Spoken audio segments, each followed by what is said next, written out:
유럽연합이 우리나라를 불법 어업 국가로 지정할 것으로 보입니다. 다음 달에 결론이 내려진다고 하는데요. 그동안 불법 어업 국가로 지정된 국가들이 모두 작고 가난한 나라들이었기 때문에 국제사회에서 이미지 타격이 우려되고 있습니다.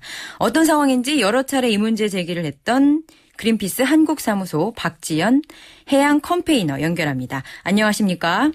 네, 안녕하세요. 예, 일단 제가 캠페이너라는 직함으로 소개를 했는데요. 이게 네. 어떤 역할을 맡는 거죠? 네, 제 공식 직함은 해양 캠페이너입니다. 예.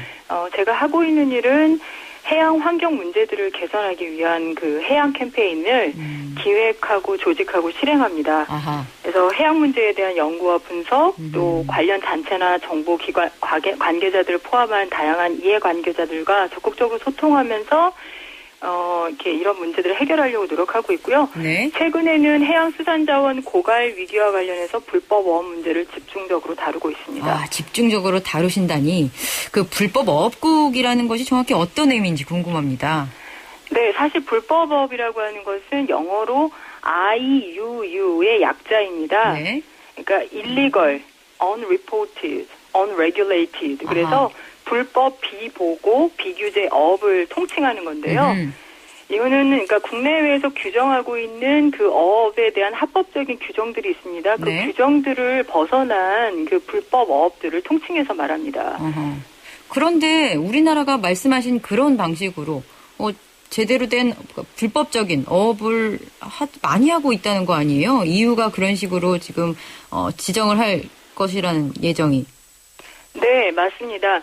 실제로 그 작년 2013년도 초에 예. 미국이 우리나라를 불법 어업국으로 이미 지정을 했고요. 그리고 이어서 작년 11월에 유럽연합이 우리나라를 예비 불법 어업국으로 지정하였습니다. 그러니까 유럽연합에서 이 지정하는 데 되는 근거가 되는 법이 IUU 불법 어업에 관한 IUU 통제법인데요. 네.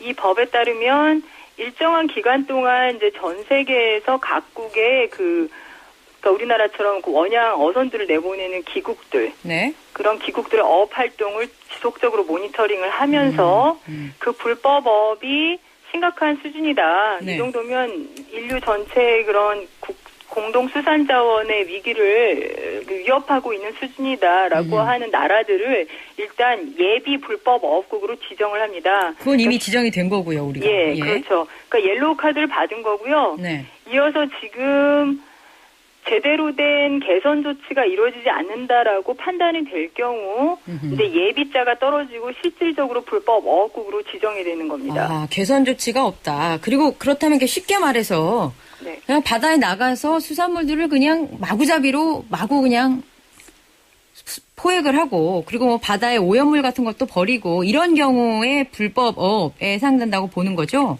그렇죠. 불법 어업은 이제 무허가 어업, 한마디로 법을 지키지 않는 해적 어업, 그리고 말씀하신 대로 해양의 여러 가지 지켜야 할 보존 조치를 제대로 지키지 않고 쓰레기를 버린다든지 하는 모든 것들이 다 해당이 됩니다.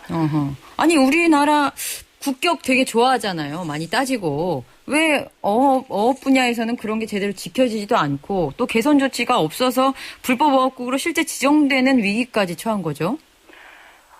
실제로 여태까지 우리나라가 원양 어선들에 대해서는 외국에 나가서 물고기를 많이 잡아오면 외화벌이를 한다. 아이고. 예, 그렇게 하면서 이제 그 정부 쪽에서 많이 관용적으로 대해 왔고요. 관련해서 제대로 관리가 제대로 이루어지지 않았습니다. 저희가 지난해 발간한 한국 원양어 불법업 실태 보고서에 따르면 최근 몇 년간 우리나라 원양 어선들이 해외나 외국의 수역이나 아니면 국제 해역, 그러니까 공해상에서 저지른 불법 행위들을 보면 총 한 34건에 달합니다. 네. 근데 실제로는 보고되지 않은 건수만 포함시키면 더 많을 것으로 예상하고 그렇겠죠. 있습니다. 실제로 매우 심각한 수준이었습니다. 그렇다면 우리나라 정부가 관리 책임이 있는 어떤 주체가 그렇게 또 일종의 관용을 베풀면서 그런 불법업을 이렇게 내버려 뒀는데 지금 해양수산부 쪽에서 주장은 그동안 불법 어업국이 힘없는 나라들만 지정됐기 때문에 우리나라처럼 어느 정도 경제 규모가 있는 나라를 본보기 삼아서 지정하려는 것 같다. 그래서 우리가 정부가 노력을 한다고 해도 어차피 불법 어업국이 될 수밖에 없다라는 식의 논리를 피고 있는데요. 이 부분은 뭐 맞는 얘기인가요? 맞는 얘기가 아닙니다. 아하. 저희가 볼 때는 앞으로 그 닥쳐올 불법업 지정이 됐을 경우에 그런 부분을 책임을 회피하기 위한 발언으로 보입니다. 아, 면피용 발언이다? 네. 예, 실제로 제대로 된 노력을 제대로 기울이고 불법 어업국이라고 하는 오명을 벗기 위해서 온갖 수단을 다 동원하는 것도 모자란 마당에 지금 그렇게 말씀하시는 건 적절치 않아 보입니다. 이를테면 당장 필요한 조치가 이건데 정부는 이것조차 하지 않고 있다라고 예를 든다면 뭐가 있을까요? 일단 저는 객관적으로 말씀드리면 작년에 우리나라가 해양수산부에서 그 원양어업 관련해서 원양산업발전법을 개정시킨 것은 고무적이라고 봅니다. 네.